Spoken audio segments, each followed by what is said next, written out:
자, 오늘 함께 은혜 받으실 말씀은 구약성경 이사야 52장 7절 말씀을 함께 보도록 하겠습니다. 구약성경 이사야 52장 7절 말씀을 다 함께 화면을 보시면서 따라하도록 하겠습니다. 다 함께 이사야 52장 7절 말씀을 함께 봉독합니다. 좋은 소식을 전하며 평화를 공포하며 복된 좋은 소식을 가져오며 구원을 공포하며 시온을 향하여 이르기를 내 하나님이 통치하신다 하는 자의 산을 넘는 발이 어찌 그리 아름다운가. 아멘. 네, 오늘은 전도는 거룩한 도전입니다 라는 제목으로 함께 은혜의 말씀을 나누도록 하겠습니다. 자, 함께 우리 화면을 보시면서 따라하겠습니다. 전도는 거룩한 도전입니다. 자, 한 번 더. 전도는 거룩한 도전입니다. 우리 그리스도인들의 대다수가 어려워하는 것 중에 하나가 바로 전도입니다. 그러나 전도는 우리가 주일에 교회에 나와서 자연스럽게 예배를 드리듯이 우리 생활 중에 실천해야 할 신앙의 모습입니다.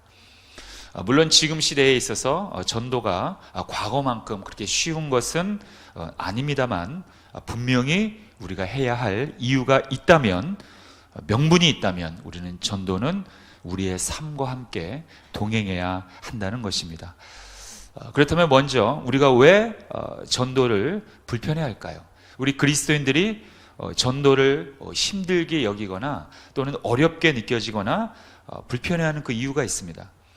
여러 가지 이유가 있겠지만은 한 5가지 내지 6가지 정도 제가 한번 생각해 보았습니다. 첫 번째로 우리가 전도를 힘들어하는 이유, 불편해하는 이유는 거절당하는 것이 두렵기 때문입니다. 거절당하는 것을 굉장히 두려워해요. 내가 이 말씀을 전할 때 저 사람이 거절하면 어떡하지? 이게 거절당하는 것을 미리 생각을 해서 그것을 두려워한다는 것입니다. 또 두 번째로 이유는 평소에 내가 하나님의 말씀을 전할 정도로 선한 모습으로 사람들에게 보여지지 않았다는 것을 자신이 알기 때문에 그래요. 평소 이웃에게 선한 모습으로 보여지지 못했기 때문에, 바로 이러한 모습 때문에 주의 복음을 전하지 못한다는 것입니다. 또 세 번째로 전도를 못하는 이유는 용기가 없기 때문에, 자신감이 없기 때문에, 전하고 싶어도 용기가 없어요. 자신감이 없어요. 먼저 두려운 마음이 있기 때문입니다. 또 네 번째로 전도하기 어려워하는 이유는 마음은 있는데 게을러서, 게을러서 못하는 분들도 의외로 많이 있어요. 또 5번째로 전도하기 어려워하는 이유는 관심이 없기 때문입니다. 관심이 없다는 것입니다. 또 마지막으로 전도하기를 불편한 이유는 이것이 본질적인 문제죠. 바로 하나님과의 관계가 흐트러져 있기 때문입니다. 하나님과의 관계가 떨어져 있기 때문입니다.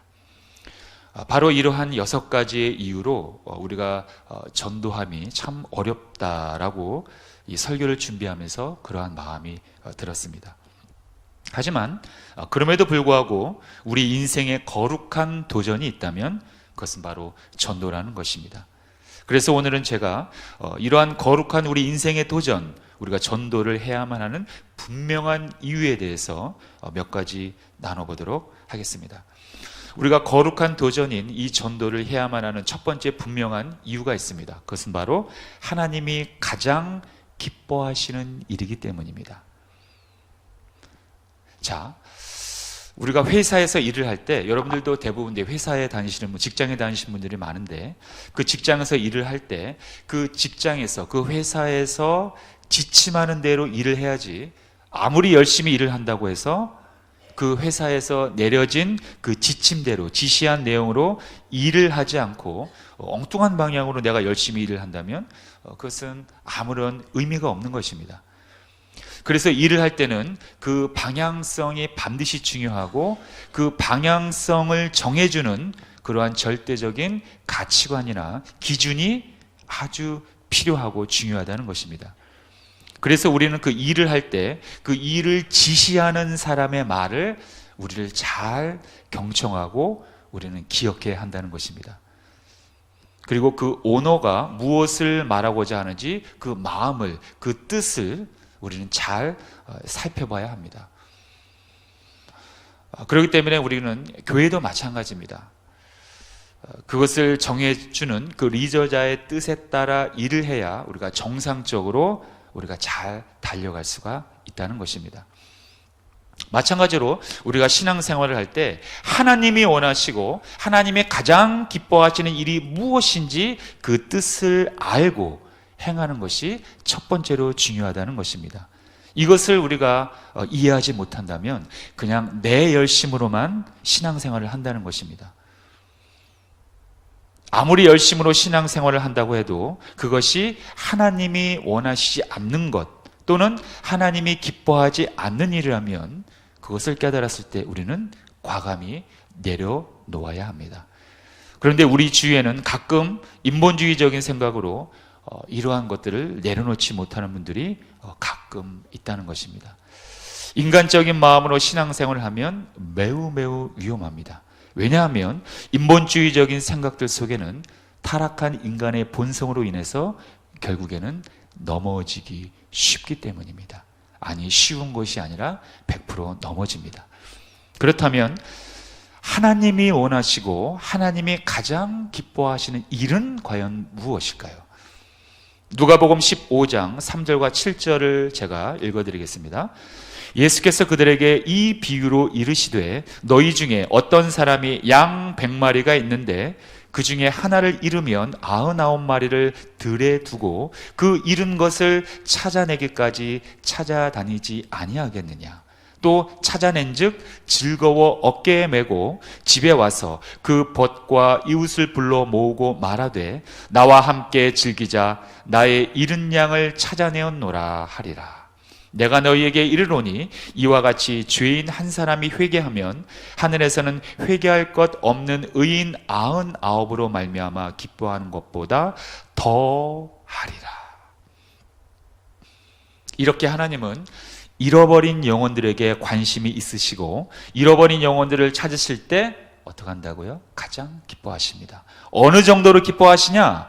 천국에 있는 99명의 의인보다 회개하고 죽게 돌아온 사람을 더 기뻐하신다는 것입니다.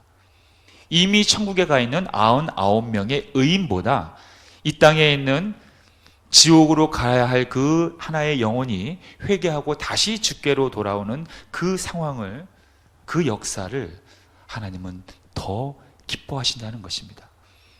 마태복음 16장 26절 사람이 만일 온 천하를 얻고도 제 목숨을 잃으면 무엇이 유익하리요?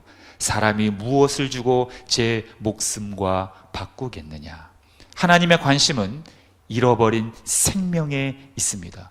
우리의 관심과 다를 수가 있습니다. 우리의 관심, 아니 여러분들의 관심은 어디에 있습니까? 하나님의 관심은 잃어버린 생명에 초점을 두고 있습니다.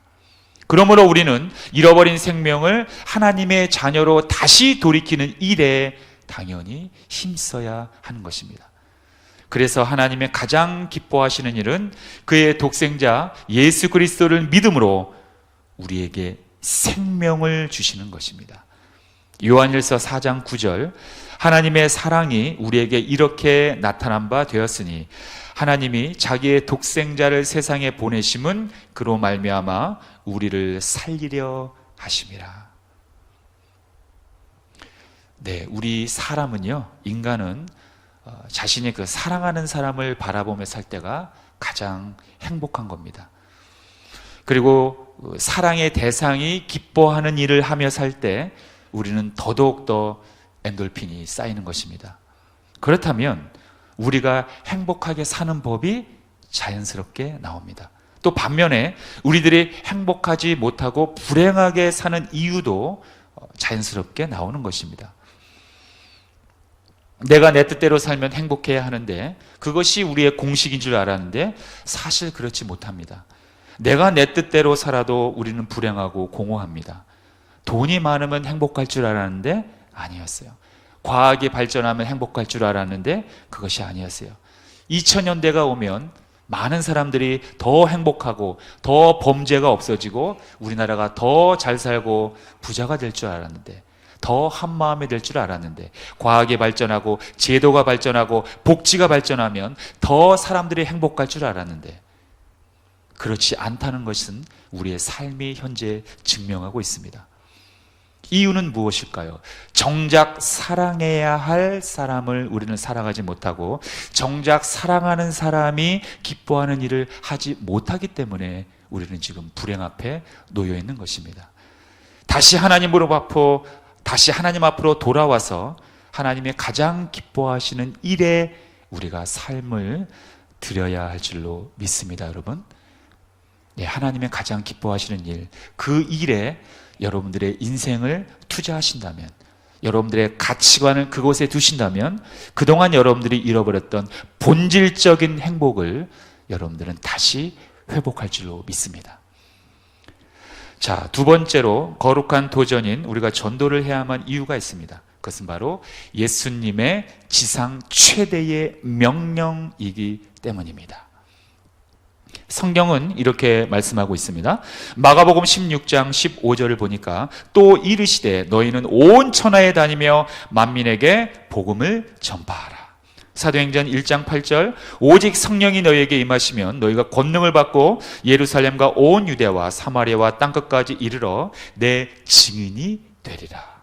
디모데후서 4장 1절과 2절 하나님 앞과 살아있는 자와 죽은 자를 심판하실 그리스도 예수 앞에서 그가 나타나실 것과 그의 나라를 두고 엄히 명하노니 너희는 말씀을 전파하라. 때를 얻든지 못 얻든지 항상 힘쓰라. 범사의 오래 참음과 가르침으로 경책하며 경계하며 권하라. 때를 얻든지 못 얻든지, 기회가 있든지 기회가 없든지 간에 늘 주의 복음을 전하라는 뜻입니다. 이렇게 복음을 전하는 일은 모든 구원받은 그리스도인들에게 주어진 의무요 책임이며 주님의 명령이십니다. 많은 그리스도인들이 11조 또는 헌금 생활, 주일에 드리는 그 예배는 아주 굉장히 철저하게 지키고 있습니다. 자신이 드린 11조나 그 헌금을 드리는 일에는 꼭 확인하고 점검까지 합니다. 그런데 이에 못지않게 영혼을 구원하는 전도하는 일에는 우리가 가볍게 여긴다는 것입니다. 그러나 복음 전도는 그리스도인이라면 가장 먼저 해야 할 의무인 것입니다. 주님께서는 당신의 모든 사역을 마치시고 다시 하나님께로 돌아가십니다. 그런데 하나님께로 다시 가시기 전 마지막으로 우리들에게 이렇게 말씀하셨던 것입니다. 마태복음 28장 18절과 20절까지의 말씀을 보니까 예수께서 나와 말씀하여 이르시되 하늘과 땅의 모든 권세를 내게 주셨으니 그러므로 너희는 가서 모든 민족을 제자로 삼아 아버지와 아들과 성령의 이름으로 세례를 베풀고 내가 너희에게 분부한 모든 것을 가르쳐 지키게 하라. 볼지어다 내가 세상 끝날까지 너희와 항상 함께 있으리라. 주님은 우리들에게 말씀하시길 복음을 전파하고 또 그들을 제자 삼고 가르치고 지키며 살게 하라고 우리에게 명령하신 것입니다. 왜냐하면 이 길만이 우리가 세상을 이길 수 있기 때문입니다. 또한 이 땅에서 마귀에게 잡혀있는 저 불쌍한 영혼들을 구원시켜 하나님의 나라로 만드는 것이 바로 하나님의 꿈, 하나님의 비전이기 때문입니다. 주님이 가르쳐 주신 기도처럼 말입니다. 마태복음 6장 10절처럼 뜻이 하늘에서 이루어진 것 같이 땅에서도, 이 땅에서도 하나님의 나라가 이루어지기를 하나님은 원하신다는 것입니다. 하나님께서는 이 땅에서 왜 하나님의 나라가 확장되어지길 원할까요? 그 말은 무슨 의미입니까? 그것은 마귀에게 사로잡혀 있는 마귀의 노예들, 죄의 노예들로 사로잡혀 있는 모든 인간들이 복음을 믿고 구원받기를 아주 원하셔서 이 땅에 하나님의 백성이 흥왕하게 넘쳐나기를 원한다는 뜻입니다. 바로 이것이 하나님의 나라를 이루어간다는 의미라는 것입니다. 하늘에서 이루어진 것 같이 이 땅에서도 하나님의 뜻이, 하나님의 나라가 임한다는 바로 그러한 의미라는 것입니다. 예수님의 지상 최대 명령, 우리에게 주시는 거룩한 사명, 하나님의 비전, 하나님의 꿈, 하나님의 간절한 소망, 그것이 바로 우리들의 거룩한 도전, 바로 영혼 구원의 사명인 것입니다. 자, 세 번째로 전도가 거룩한 도전인 그 이유가 있습니다. 그것은 바로 하나님의 사랑 때문입니다. 자, 뭐라고요? 세 번째, 시작. 하나님의 사랑 때문입니다. 여러분들은 누군가를 진심으로 사랑할 때 정말 목숨을 다하여 사랑한 적이 있습니까? 목숨을 다하여, 생명을 다하여. 내가 그 사람을 위해서는 정말 내 생명까지 바쳐서 사랑할 수 있다라고 여겼던 그러한 사랑의 대상이 여러분 있습니까?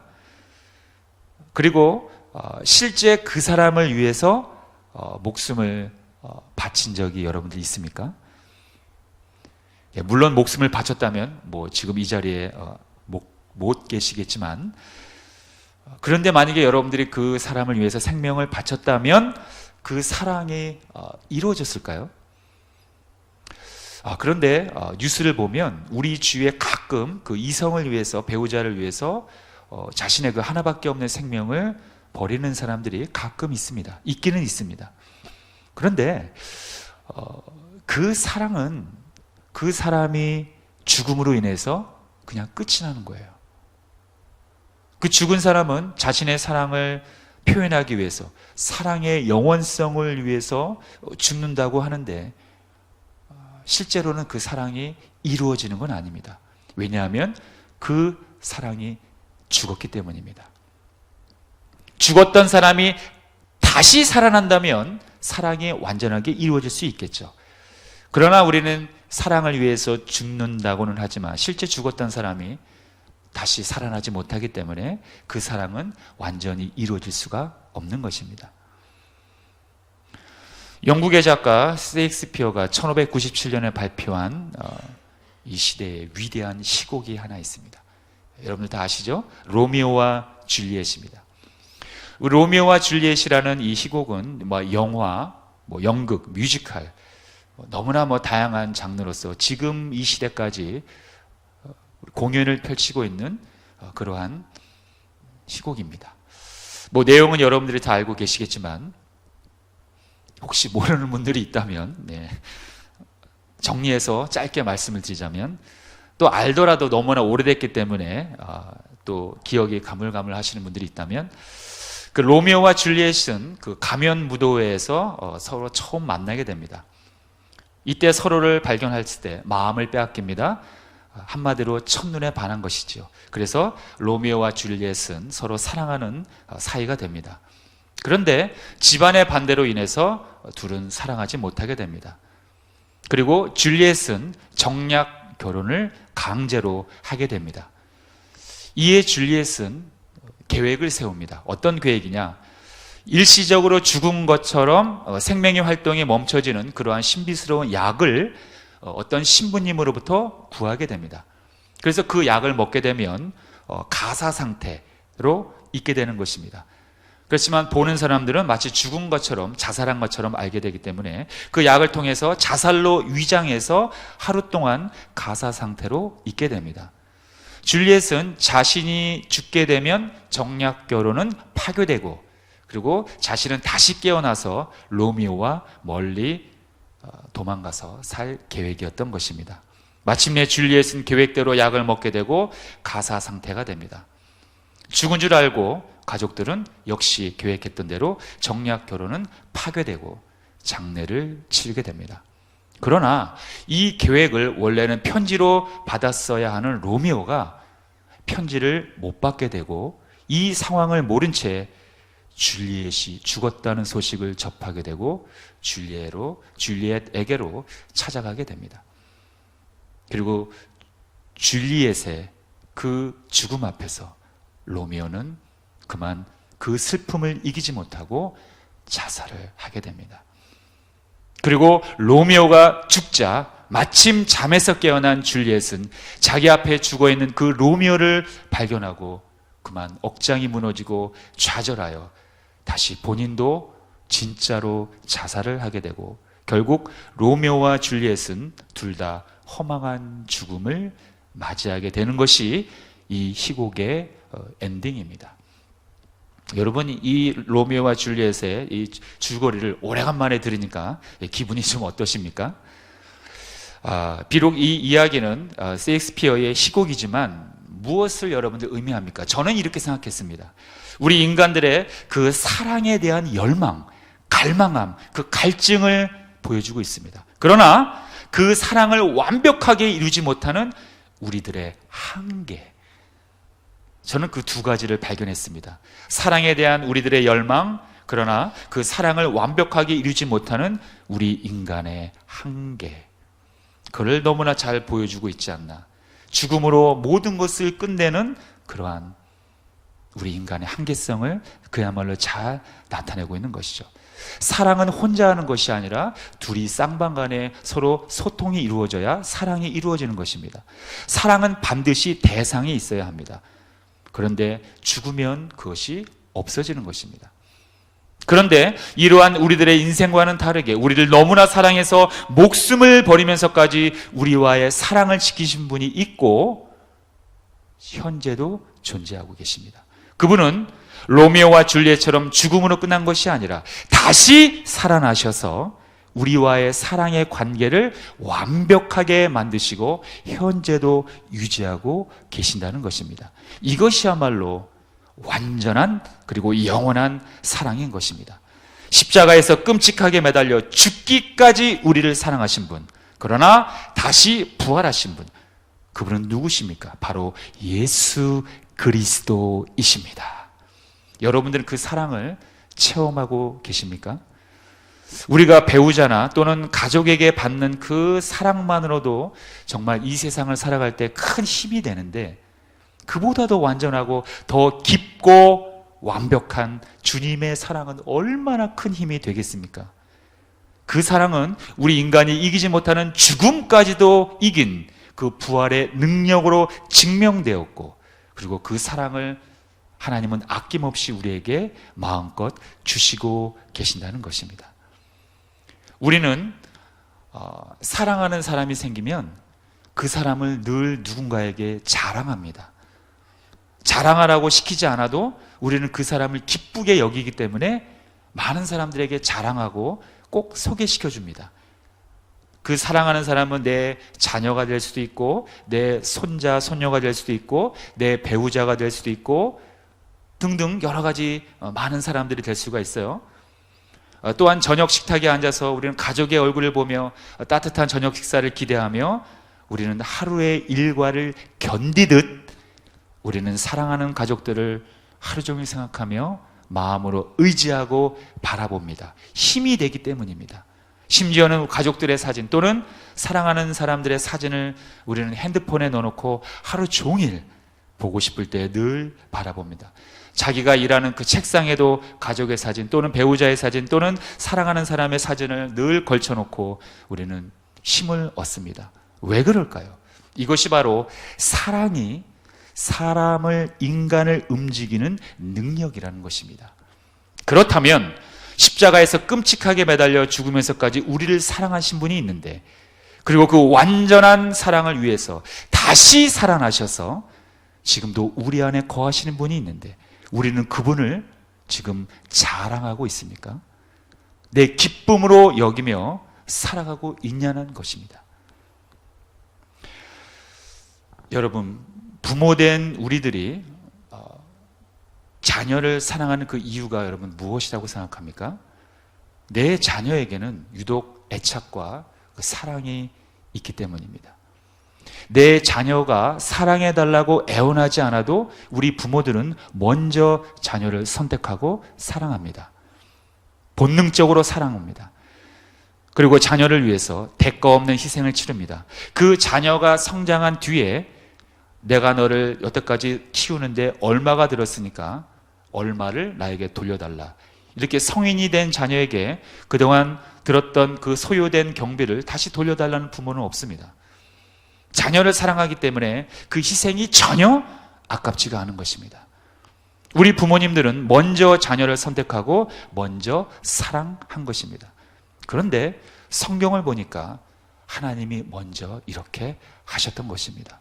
요한일서 4장 10절에 보니까 사랑은 여기 있으니 우리가 하나님을 사랑한 것이 아니요 하나님이 우리를 사랑하사 우리 죄를 속하기 위하여 화목제물로 그 아들을 보내셨습니다. 이렇게 하나님이 우리를 먼저 선택하시고 먼저 사랑하신 것입니다. 마치 우리가 자녀를 선택하여 일방적으로 사랑하는 것처럼 말이죠. 그리고 이어서 요한일서는 요한일서 4장 10절을 이어서 이렇게 말씀합니다. 사랑하는 자들아 하나님이 이같이 우리를 사랑하셨은즉 우리도 서로 사랑하는 것이 마땅하도다. 어느 때나 하나님을 본 사람이 없으되 만일 우리가 서로 사랑하면 하나님이 우리 안에 거하시고 그의 사랑이 우리 안에 온전히 이루어지느니라. 사랑을 입은 우리들은 서로 사랑하는 것이 마땅하다고 말씀합니다. 그리고 그 사랑을 통해서 하나님이 우리 안에 임재하신다고, 거하신다고 성경은 말하고 있습니다. 우리는 하나님이 어디 있냐고 외칩니다. 하나님 도대체 어디 계십니까? 벌써 그 질문 자체가 우리 안에 사랑이 없기 때문에 하나님의 임재를 경험하지 못하고 있는 것입니다. 여러분, 우리가 서로 사랑한다는 것은 무엇을 의미합니까? 그 사랑하는 마음이란 결국에는 전도로 나타나는 것이 자연스러운 현상입니다. 우리가 하나님을 사랑한다면 십자가를 사랑하는 것이고, 십자가를 사랑한다는 것이라면 죽기까지, 죽을 정도로 나를 사랑한 그 하나님의 사랑, 그 주님의 사랑을 내가 깨달았다는 것입니다. 그리고 그 죽기까지 나를 사랑한 십자가의 사랑을 내가 깨달았다면 당연히 그것은 나의 자랑이 되고 나의 기쁨이 되고 나의 행복이 될 수밖에 없는 그러한 자연스러운 현상이 나타난다는 것입니다. 만약 여러분들이 살고 있는 그 집이 여러분들 곧 무너진다고 하면 여러분들은 이 사실을 누구에게 먼저 알려주시겠습니까? 당연히 살아가는 가족들이겠지요. 만약 그렇다면 여러분들의 천국과 지옥이 실제로 존재한다는 것을 알고 있고 그곳은 영원한 곳이고 우리 모든 인간들은 천국과 지옥 그 둘 중에 한 곳은 당연히 가야만 한다는 그 사실을 알고 있다면 여러분들은 이 사실을 누구에게 가장 먼저 알리고 싶은가요? 당연히 여러분들이 가장 아끼는 사람, 여러분들이 가장 사랑하는 사람, 여러분들의 이웃, 바로 그러한 사람들이 아닐까요? 이처럼 전도의 출발은 바로 영혼을 사랑하는 마음에서 출발되어지는 것입니다. 여러분, 우리 사람은요, 누군가를 죽일 정도로 사랑하지 못합니다. 설사 내가 누구를 죽을 정도로 사랑한다고 해서 실제로 죽더라도 그 사랑은 완전한 사랑이 아닙니다. 완전한 사랑으로 이루어지지 않습니다. 우리가 다시 부활할 수가 없기 때문입니다. 하지만 우리를 죽기까지 사랑하신 주님, 그리고 그 사랑을 완성하기 위해서 다시 부활하신 주님, 우리가 이 예수 그리스도의 십자가의 죽음과 부활을 나에게 적용시켜 우리가 묵상한다면 우리는 그분을 자랑할 수밖에 없는 삶을 살게 되는 것입니다. 어떤 분들이 이렇게 얘기합니다. 목사님, 전도 꼭 해야 하나요? 저는 대답합니다. 네, 꼭 해야 합니다.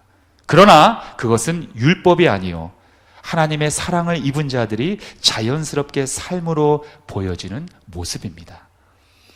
거룩한 우리의 도전, 주의 복음을 전하며 남아있는 우리의 인생을 값지게 사용하는 그러한 저와 여러분 되길 주의 이름으로 축원드립니다. 네, 기도하겠습니다. 하나님, 우리가 의무감 때문에 전도할 수 있습니다. 율법으로도 전도할 수 있습니다. 또 직분자라는 책임감 때문에 전도할 수도 있습니다. 죄책감을 좀 덜어보고자 전도할 수도 있습니다. 아니면 신앙의 숙제처럼 여기며 전도할 수도 있습니다. 교회 부흥을 위해서도 물론 전도할 수 있습니다. 그러나 하나님의 사랑 때문에 그 사랑에 못 이겨 전도하게 하옵소서. 십자가의 사랑으로 인하여 전도하게 하옵소서. 지옥으로 향하는 영혼을 불쌍히 여기는 마음으로 전도하게 하옵소서. 그리고 전도하고 싶어도 사람을 만나지 못하고 있다면 주님, 이렇게 기도하기 원합니다. 먼저 전도할 대상을 만나게 하여 주옵소서. 그리고 만났다면 담대하게 십자가의 복음을, 그 십자가의 사랑을, 내가 경험한 그 은혜를 담대하게 용기 있게 전하게 하옵소서. 그리고 전했다면 성령님께서 그 사람의 마음에 감동을 주셔서 하나님, 다시 주께로, 다시 하나님께로 돌아오는 놀라운 역사가 나타나게 하여 주시옵소서. 주님 오실 날 얼마 남지 않은 이 시간 속에서 살아갑니다. 하나님이 주신 이 인생의 자원 속에서 우리가 이 시간이라는 자원을 주님이 주셨는데 우리가 지금 이것을 어떻게 사용하고 있습니까? 하나님, 하나님이 가장 기뻐하시는 그 일, 99의 의인보다 한 명의 잃어버린 영혼을 더 귀하게 여기시는 그 하나님의 가장 기뻐하시는 그 일을 우리가 하게 하여 주시옵소서. 또한 주님의 지상 최대의 명령이시고 또 우리가 하나님의 사랑을 입었기에 우리는 영혼 구원에 멈출 수가 없습니다. 하나님, 하나님이 바라시는 그 하나님의 꿈, 하나님의 비전, 하나님의 가장 값지다고 여기시는 그 일 가운데 우리가 늘 동참하게 하여 주시옵소서. 예수님의 이름으로 기도하옵나이다. 아멘.